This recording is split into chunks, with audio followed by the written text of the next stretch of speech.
All right, well, this next story is creating a lot of buzz online. Actor Joe Minoso is making a difference in the LGBTQ plus community. You may know him for his role as Joe Cruz on Chicago Fire. Hey, incoming. What is the occasion? Wait, is this? Chloe's pregnant. Well done, Joe. Minoso is now helping young people get into the film scene, and he's joining us now live to talk about this project. He's been nominated for Best Supporting Actor 6 times for his work on the show. Joe, thanks so much for being with us on a Friday night, man. We appreciate that. Thank you very much for having me, and I can't take all the credit myself for the kid. You know, Chloe had something to do with it, too. Absolutely. Well, first things first, I moved the show, obviously, is in Chicago. I moved here from New York for the show, and so I know you were raised in the Bronx, so let's start out with a shout-out to the Boogie Down, just to set the right tone for the interview going forward, man. Hey, if it wasn't for the Bronx, this wouldn't be going on. Tell me where you're from. Exactly, man. So tell us a little bit about where this passion of yours came from to help other people, particularly young people, get into the game.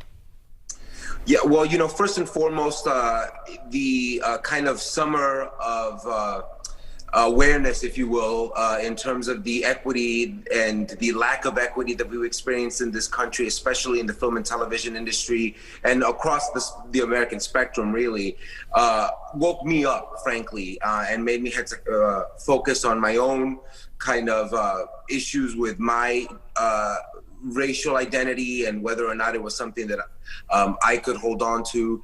And ultimately, I decided that I needed to do something to bring kids in from the inner city, from the Bronx, like you mentioned, and places like that where I came from, marginalized communities, and give them an opportunity to experience the life that I have now, which has been incredibly kind to me. And, you know, my least favorite statistic is that 25% of the Latinx community is the box office, while only 2% are in front of the camera, 4% are behind the camera, and 0% are at the executive level. And we have to find ways to change that in this industry in order to bring more equity to the BIPOC and LGBTQ artists of tomorrow.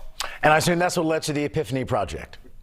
Indeed, yes. So the Epiphany Project is the first project in a series of programs that Mass Epiphany Studios looks to produce over the course of the next couple of years. The Epiphany Project is ultimately a screenwriting competition. There will be 4 winners, 2 at the feature category and 2 at the short category. Feature will receive $2,500 cash prize. The short will receive a $500 cash prize, and all 4 will receive a development deal with Mass Epiphany Studios, just so that we can figure out a way to kind of help BIPOC and LGBTQ artists sort of avoid the pitfalls that you can so often fall into in the Hollywood system. And it's such a great opportunity. So folks out there who are listening to this, how can students get involved if they want a little piece of that action? Absolutely.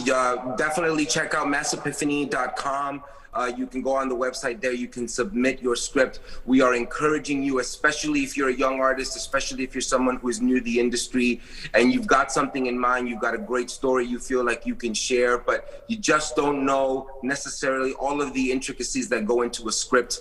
That's why we're here. So, you know, the greener, the better. And the more that we can celebrate the artists of Chicago and the city itself, the better. So we encourage you all to check out massepiphany.com and make sure to submit your script. We look forward to meeting you and reading your art. Oh, such a great idea, man. I love that, too. And before we let you go, you know, growing up, people tried to get you to kind of change your name. You called it their attempt to kind of gentrify you. So how did that experience shape you, and kind of how was that kind of the genesis for where you are today and this idea of helping other people kind of accept who they are and still do their thing and break into the business? Yeah, you know, I lost my sister back in March due to COVID complications, and that was like right on the heels of my mother, which losing my mother to cancer about 2 years ago, which made me the oldest living member of my immediate family. And it really forced me to kind of look at my Latinidad and whether or not I was going to express that with pride and joy, and how I was going to generationally kind of live up to all of the wonderful things that my culture expresses and that my mother and my sister brought forward through their generation. And basically, when I was deciding to, do the headshot thing and kind of get out into the world of acting, a lot of people suggested that I should probably look at getting rid of the tilde over my name, because there was going to be confusion as to whether or not I was Latino or I was Italian, or it was difficult to say, or it might limit me. And what I find interesting is that most people have been really receptive to the fact that I've embraced the tilde again. It does make my name very different. It's actually Minoso, which I appreciate you saying correctly. But I just think it's a joy to be able to finally express my Latinidad and to be able to do so openly and happily.